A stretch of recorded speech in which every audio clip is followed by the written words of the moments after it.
السلام علیکم جی کاشف بھائی کی حال چال؟ السلام جی الحمدللہ وسیم بھائی شکر اللہ کا۔ سر تو ایک سوال کرنا چاہیے جی بسم اللہ سر۔ سر بت پرستی کی ہوتی ہے؟ بت پرستی، اچھا ویسے میں بھی چند دن پہلے سوچ رہا تھا کہ اس پر ایک ویڈیو بناؤں۔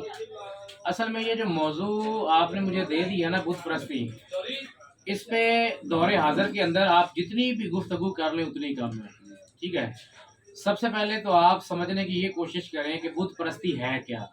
بت پرستی میں چلے ہم مثال دیتے ہیں، ایک مذہب سے مثال دے لیتے ہیں۔ ہندو کیا کرتے ہیں، ان کے سامنے ایک مورتی بنی ہوتی ہے، اس کے سامنے وہ اپنے طریقے کار سے اس کو پوجتے ہیں، یعنی کہ وہ جو پتھر کی ایک مورت ہے وہ ان کے لیے خدا کا درجہ رکھتی ہے۔ وہ سمجھتے ہیں یہ ہمارا خدا ہے اور ہمارا خدا ہمیں کھانے کو بھی دے گا، پینے کو بھی دے گا، ہر سکون بھی دے گا، ٹھیک ہے۔ لیکن اگر آپ دیکھیں تو ظاہر سی بات ہے، جیسا کہ رب الجلال نے قرآن پاک میں بھی فرمایا قل هو اللہ احد، کہ کہہ دیجئے کہ اللہ ایک ہے۔ اب ظاہر سی بات ہے زیادہ خدا تو ہو نہیں سکتے، یہ تو سیدھی سی بات ہے، اور اس ایک خدا کو ہی عبادت کی جائے گی، اسی خدا کو ہی جو ہے نا اس کا ذکر بھی کیا جائے گا، اسی کے ساتھ ہی اپنی مکمل لو لگائی جائے گی۔ بت پرستی یہ ہے کہ ایک ایسی مورت جو تمہیں دینے پر تو قادر نہیں ہے، لیکن آپ نے اپنی پوری زندگی کا جو دار و مدار ہے وہ اس بے جان چیز پر اپنا پورا دار و مدار کر دیا۔ اچھا یہ تو ایک سمپل سی تعریف ہے جو عقلی بھی بات ہے، سارے لوگ اس بات کو سمجھتے ہیں، لیکن اگر یہی بات مسلمانوں میں دیکھی جائے تو اگر میں آپ سے یہ کہوں کہ مسلمان زیادہ بت پرست ہے تو کیا آپ یہ بات مان لیں گے؟ آپ کے لیے بڑا عجیب ہوگا نا، یہ صاحب سامنے بھی سن رہے ہیں کہ یار اگر میں کہوں کہ مسلمان بت پرست ہے تو شاید ہر بندہ کہے گا یار یہ کیسی بات کر رہا ہے، میں بت پرست ہوں، وہ کہیں گے غلط بات ہے۔ لیکن ایسا ہے، مسلمان بہت زیادہ بت پرست ہو گئے۔ کیسے؟ اب اس کا مطلب یہ نہیں ہے کہ مسلمان جو ہے وہ باقاعدہ کوئی مورتی بنا لیتے ہیں یا کوئی پتھر سامنے رکھ لیتے ہیں، لیکن دیکھا جائے تو کچھ کنٹیکسٹ میں ایسا ہو بھی رہا ہے، ٹھیک ہے۔ یہاں پر بات کرنا چاہوں گا شخصیت پسندی کی۔ آپ کو ایک شخص بہت زیادہ پسند آ گیا ہے، آپ کو لگتا ہے کہ یہ شخص ایسا میری زندگی میں آ گیا ہے کہ اس کے بنا شاید میری زندگی جو ہے وہ مجھے اچھی نہیں لگ رہی۔ اچھا اب وہ شخص جو آپ کے سامنے تقاضے رکھے گا، ان تقاضوں کو پورا کرنے کے لیے بعض اوقات نہیں بہت دفعہ ایسا ہوگا کہ آپ شرعی معاملات کو بھی پیچھے رکھ کر اس شخص کی اس بات کو مقدم سمجھیں گے۔ یہ بت پرستی ہے مسلمانوں کی۔ پارٹی دیکھ لیں، دور حاضر میں چلے دیکھ لیتے ہیں، ایک طرف پی ڈی ایم ہے، دوسری طرف پاکستان تحریک انصاف ہے۔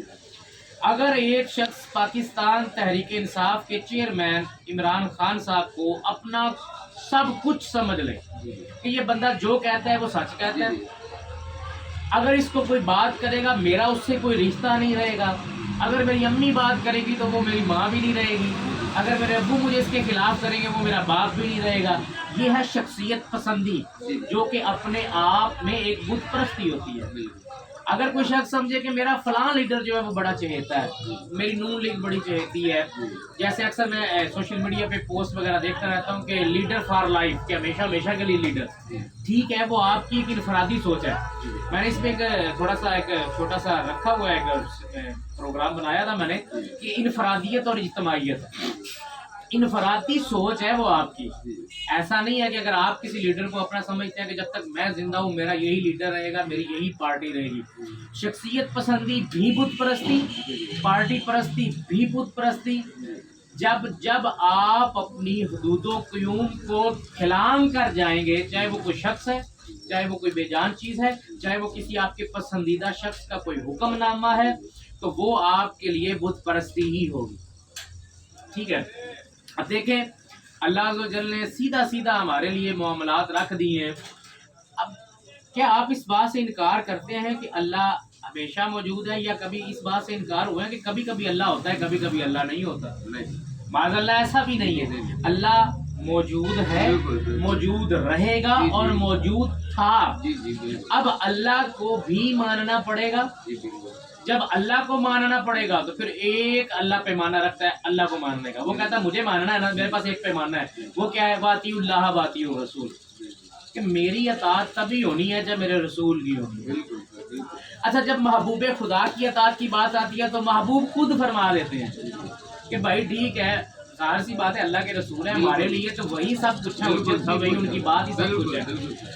اب جب ان کو ماننا پڑے گا تو ان کی آل کو بھی ماننا پڑے گا۔ بالکل سر، بالکل۔ اب ان کی آل میں کون ہے؟